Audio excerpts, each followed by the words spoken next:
Dear students, good morning. कक्षा 12th arts, विषय है आपका पॉलिटिकल साइंस। कक्षा 12th आर्ट्स, सब्जेक्ट राजनीति विज्ञान। तो कल हम आपको मूल अधिकार और मूल कर्तव्य में आपको अंतर पढ़ा रहे थे। ये आपका कल का पॉइंट था। तो उन्हें रिवाइज करते हुए इनमें 5 अंतर हैं और परीक्षा की दृष्टि से ये क्वेश्चन 4 नंबर का आता है, वो निम्न है, ध्यान देंगे सभी बच्चे। नंबर 1, मौलिक अधिकार वाद योग हैं और जो मूल कर्तव्य है वह वाद योग नहीं है। अर्थात मूल अधिकार का हनन न होने पर आप सर्वोच्च न्यायालय या उच्च न्यायालय में शरण ले सकते हैं अपने अधिकारों की प्राप्ति, और मूल कर्तव्य का कोई पालन करे तो उसकी इच्छा, न करे तो उसकी इच्छा, आप किसी न्यायालय में शरण नहीं ले सकते। पहला अंतर। दूसरा अंतर, मौलिक अधिकार नागरिकों के कानूनी अधिकार हैं। जो मूल अधिकार हैं ये हमें भारतीय संविधान ने हमको प्रदान किए हैं, और जो नीति निर्देशक तत्व हैं ये हमारी सरकार के एक पथ प्रदर्शक हैं, एक रास्ता दिखाने वाले हैं या एक नैतिक बंधन है। इनका कोई पालन करे या न करे उसकी इच्छा पर निर्भर करता है। नंबर 3, मूल अधिकार व्यक्ति के व्यक्तिगत अधिकार हैं, लेकिन निर्देशक तत्व राज्य की नीतियों के पथ प्रदर्शक। जो मूल अधिकार हैं ये व्यक्ति के स्वयं व्यक्तिगत अधिकार हैं, और जो निर्देशक तत्व हैं ये जो हमारी राज्य की जो नीतियां हैं, जो राजनीतियां निर्धारित करता है, उनके पथ प्रदर्शक है, उनको एक रास्ता दिखाने वाले हैं। चौथा, कि मूल अधिकार राजनीतिक लोकतंत्र के प्रतीक है। मूल अधिकार राजनीतिक जो लोकतंत्र है उसके एक प्रमाण है।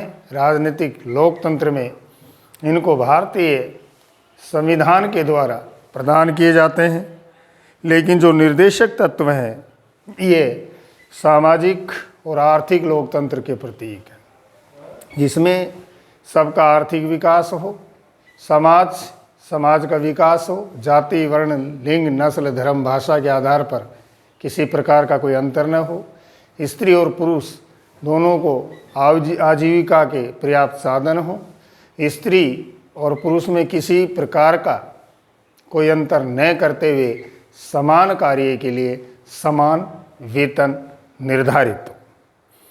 5वां है लास्ट अंतर, संविधान के भाग 3 में मूल अधिकारों का वर्णन किया गया है और भारतीय संविधान के भाग 4 में मूल कर्तव्यों का वर्णन किया गया है।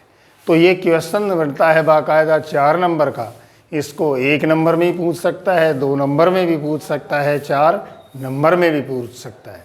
तो निश्चित रूप से ये श्योर है कि इसमें से अंतर में से आपके एनुअल एग्जामिनेशन में, बोर्ड एग्जामिनेशन 2021 में डेफिनेट आएगा।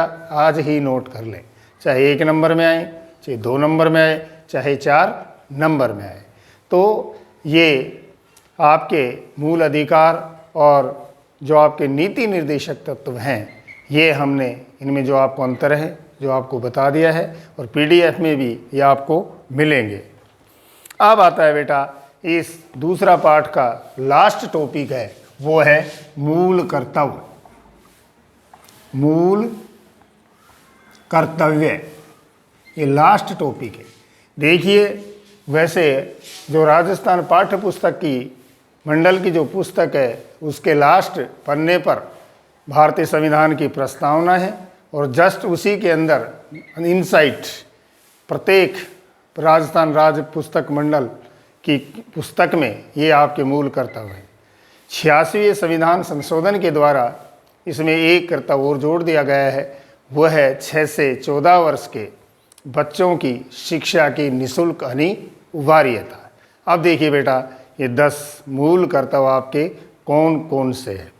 नंबर 1, संविधान का पालन करें, उसके आदर्श और संस्थाओं को राष्ट्रगान राष्ट्र ध्वज का आदर करें। जो हमारा भारतीय संविधान है उसका आप अनुसरण करें, और जो उसके आदर्श जो संस्थाएं हैं, राष्ट्रगान है, राष्ट्र ध्वज है, उनका सम्मान करें। अगर आप कहीं भी जा रहे हैं और कहीं राष्ट्रगान की आवाज़ आपको सुनाई देती है तो आप 2 मिनट के लिए शांति से उसको सुनिए, सावधानी स्थिति में खड़ा होकर के। यह इसका सम्मान करने का तरीका है। नंबर 2, स्वतंत्रता के लिए हमारे राष्ट्रीय आंदोलन को प्रेरित करने वाले उच्च आदर्शों को हृदय में संजोए रखें। जो हमने आज़ादी प्राप्त की है उसके लिए जो उच्च आदर्श निर्धारित हुए थे उनको आप अपने हृदय में संजोए रखें, संवार के रखें और उनका पर हमेशा मनन करते रहें। वो आपके हृदय में हमेशा वो भाव आज़ादी का हमेशा प्रतीत हो। नंबर 3, भारत की प्रभुता, एकता और अखंडता की रक्षा करें। जो हमारा भारत है उसकी एकता, अखंडता और जो उसकी संप्रभुता है उसकी आप रक्षा करें, उसका किसी प्रकार से कोई कुठाराघात न कर सके। संप्रभुता ईश्वर के समान सर्वोच्च शक्ति, संप्रभु। नंबर 4, देश की रक्षा करें और आह्वान किए जाने पर राष्ट्र की सेवा करें।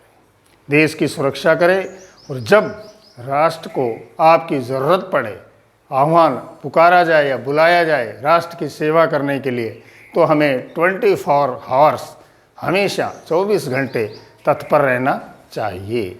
नंबर 5, भारत के सभी लोगों में समानता और बंधुता की भावना बनाए रखें और भारत के जितने भी लोग हैं उन सब में समानता, भाईचारा, सौहार्द और एकता की भावनाओं को बनाए रखें। नंबर 6, हमारी समन्वित संस्कृति की गौरवशाली परंपरा का सम्मान करें और जो हमारी समन्वित जो संस्कृति है, जो संस्कृति गौरवशाली है, HICC है, history of Indian civilisation and culture, भारतीय सभ्यता संस्कृति का इतिहास, ये हमेशा हमारी संस्कृति की जो आज विदेशों में भी भारतीय संस्कृति को माना जाता है, उसकी पूजा की जाती है, यह सम्मान हमेशा हमें बरकरार रखना है। अगला 7, प्राकृतिक पर्यावरण की रक्षा करें। जो प्राकृतिक पर्यावरण है, पेड़ पौधे, नदियाँ, पहाड़, झरने, समुद्र, जीव जंतु और जो भी जानवर, राष्ट्रीय पशु पक्षी, वृक्ष, इनका हमें हमेशा ध्यान रखना है, इनको सुरक्षा करना है और ज़्यादा से ज़्यादा पेड़ लगाएं और पर्यावरण को जो बैलेंस है, संतुलन, उसको बरकरार रखें। नंबर 8, वैज्ञानिक दृष्टिकोण, मानववाद और ज्ञानार्जन सुधार की भावना। वैज्ञानिक दृष्टिकोण में जो मानववाद है, जो ज्ञानार्जन है, ज़्यादा से ज़्यादा ज्ञान का अर्जन करना, उसका आप बरकरार रखें और इनमें सुधार की हमेशा आप भावना रखें।